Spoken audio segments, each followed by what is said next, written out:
to East Coast Sailing. Come and join me in my biggest adventure as I travelled to the Channel Islands covering 600 nautical miles. I wanted to share my story of how an incredibly average sailor achieved his goal of getting to the Channel Islands after 2 failed attempts. And with only 2 weeks of holiday to do this trip, I had to push on in less than favourable conditions. Having said that, I enjoyed every minute of it, and a smooth sea never made a skilled sailor. There's nothing a bit of pusser's navy rum can't sort out. I also had to fix a major mechanical issue that occurred the night before the crossing with the only good weather window. It nearly put an end to the trip. And taking that leap of faith on the repair and making the 80-mile journey from Lymington all the way over to Alderney, crossing busy shipping lanes. I've done it! Yes!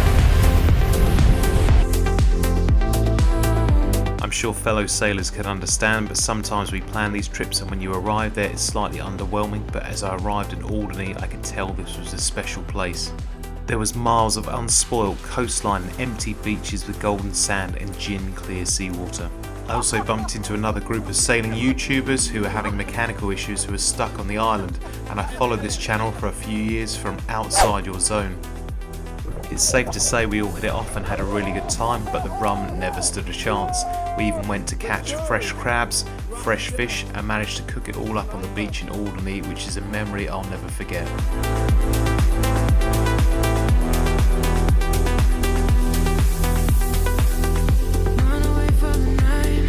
Despite Alderney being one of the smallest islands at the Channel Isles, it had the most to offer to me personally. I loved going on the coastal walks, you never bumped into anyone and you felt like you had the whole island to yourself. And you're never more than a couple of minutes from having to keep pulling your phone out to take pictures of dramatic backdrops. And seeing this angry sea, I was lucky that I got my engine sorted to make that crossing. And trying to sleep in the anchorage was like being in a G-force machine. And being woken up by the harbour master to let you know your new tender had washed up on the rocks in the night, and punching through steep overfalls as I navigate through the turbulent waters of the Swinge, and losing the horizon as I ride the peaks and troughs of these gentle Atlantic rolling waves, making my way over to the remote anchorages of Sark. And the feeling of achievement seeing Le Coupe with my own eyes after seeing many YouTube videos of it. That's Jamie Hearties! As with all things good, they eventually come to an end, and the lads from outside your zone gave me the best send-off, and I began to slowly work my way home. And sensing my son's growing frustration with his father being away for 2 weeks and missing Father's Day, all those hard feelings were washed away with this embrace for a couple of minutes. For once the dominoes aligned and fell in my favour and enabled me to fulfil one of my dreams, getting to the Channel Islands. And on my 3rd week I got to take my family around and explore the Isle of Wight. I also got to tick sailing through a wind farm off my bucket list, which I wanted to do for years. Bonjour, je m'appelle Rob and welcome to East Coast Sailing. And you might be wondering why I introed with French. That's because I'm off to the Channel Islands. I'm leaving my home port of Tollesbury. Hopefully the weather's going to be good because summer has been a bit of a late burner at the moment in the UK. Today has been a bit of a rocky start. I was supposed to leave at 2 this morning, but I didn't quite get ready. There was still lots of things to pack. I forgot a few bits. So I missed the tide and I went again at 2 o'clock in the afternoon. Go with your gut instinct. If you know you're not ready, you know you're not prepared, if there's a few things wrong, don't do it because there's no point wishing you were back at shore fixing something when you're out in the sea. The water in the marina was like a mill pond. I was kicking myself I didn't take advantage of an easy 12 hours of sailing. Instead I had to make 3 separate trips, bringing my clothing, food, rations, tools and anything I might need on the trip. Before I knew it, I was leaving Tollesbury on the 8th of June at 2 PM in the afternoon. I left the marina with only 5.5 foot of water covering the entrance bar, and I felt the keel skim lightly in the soft forgiving mud.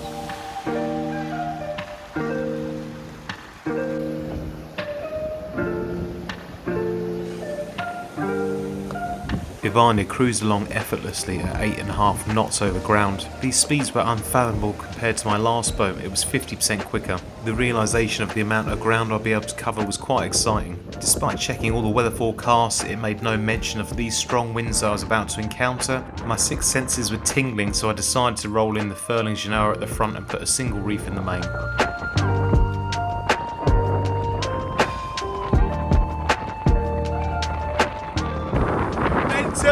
This is mental! I got 25 knots behind me and this is uncomfortable. It's like being in a washing machine. Pulling in some sail was a great shout as the wind speeds picked up to 27 knots. I can only imagine how uncomfortable it must have been for these two yachts beating upwind in 27 knots as I sailed gently downwind.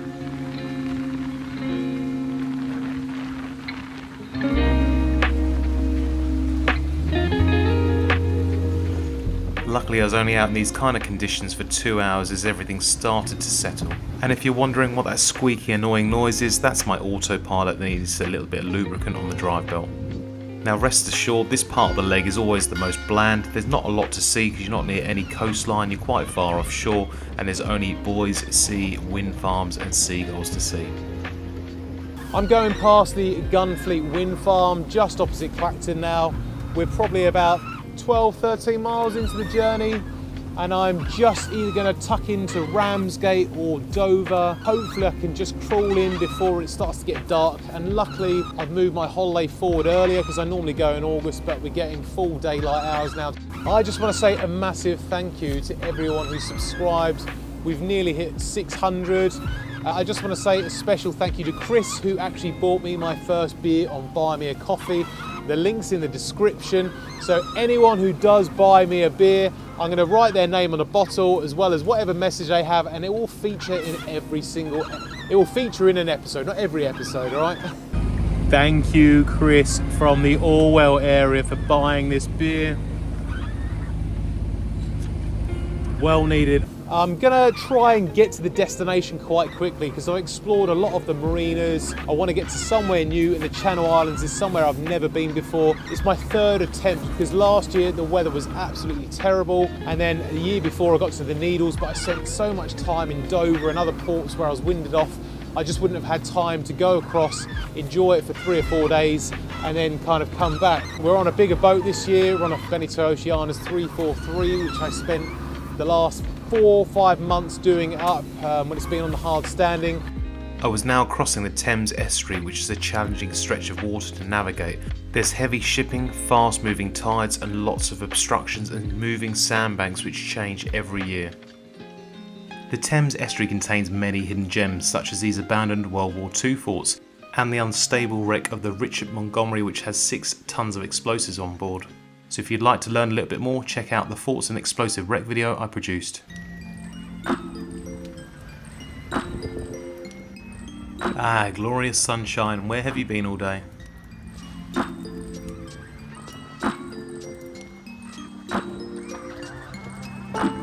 The winds have really eased up at this point, so I had to turn the engine on to make sure I was hitting my average speed. This really was the epitome of UK weather. It's all or nothing. I sailed past the remains of the Tongue Sands Tower, which is a Navy style fort, and it's the only fort that I haven't seen in person.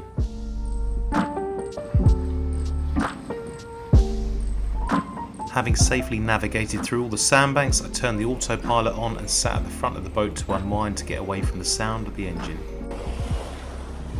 Yeah, buddy! This is what sailing's about.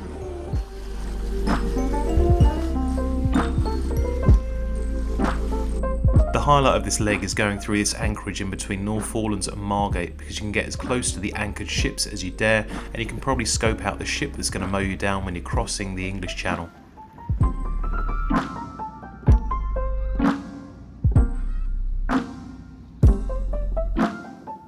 It's so peaceful here. I've literally been becalmed after having 28 knots. I was contemplating turning back the boat and just seeing what the weather was doing. I was also doing a cut through in a place called the Southwest Sunk, which is a big ravine in between 2 big sandbars, but it cuts about an hour and a half off the journey.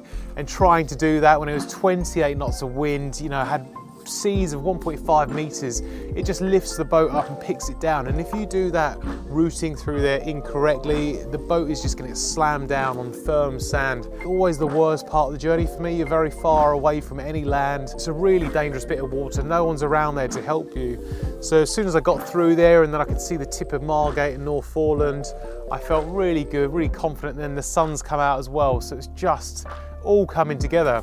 Just when I thought things couldn't get any better, I also had a reply from one of the messages in the bottles, and I only picked the email up this morning, and that made its way all the way to a very remote place in Norway, so it's travelled in excess of 550 nautical miles in the space of 4 months.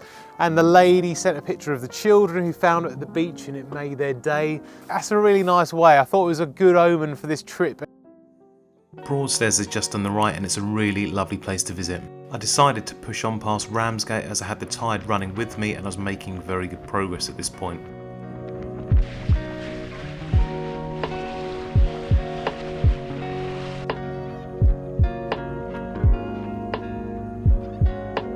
The stunning white cliffs of Dover came into view and it was framed perfectly by a beautiful sunset.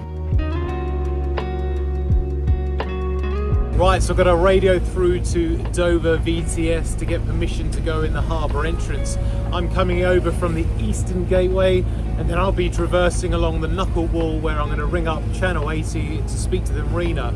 So whenever you come into Dover, you need to do a call that's 2 miles off to let them know who you are, and what your intention is. And if you're not going into the harbour, you just need to remain 2 miles off, but always keep a listening watch to Channel 74. So I'm going to give a little call when I'm 200 metres off the Knuckle because I've already made contact with them. They know a sailing vessel called Ivanya's coming in.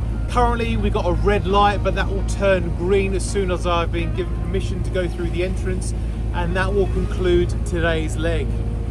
Dover VTS, this is sailing vessel Ivania by the eastern entrance, 200 metres off. Over. Ivania, Dover VTS, so you may enter the eastern entrance. So once inside, head to the south, cross the harbour, keeping to the south, please. Coming back as you approach the outer marina. Wilco, sailing vessel Ivania, over. And you can see the red lights on the eastern entrance turn to green. Before turning to the port entrance, make sure you hug the cliffs as close as possible, and when you're 200 metres off the wall, make sure you've got permission as well as green lights, and then you can traverse across the entrance and head along the southern Knuckle Wall.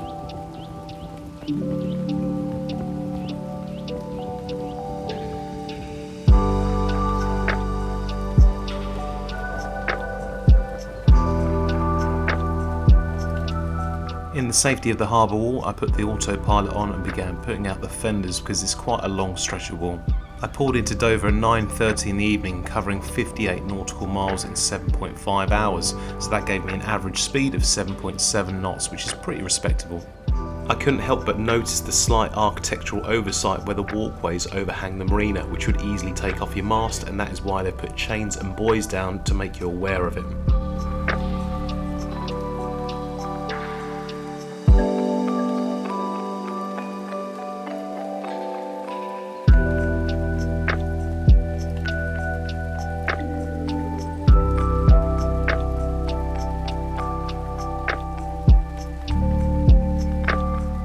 The Port of Dover, including the marina, has had some serious investment spent on it over the last 5 years. This was the first time I've stayed in the new marina because previously I've stayed in the traditional Granville dock. I wish everyone was as helpful as this young man as he helped me get in with a super smooth landing.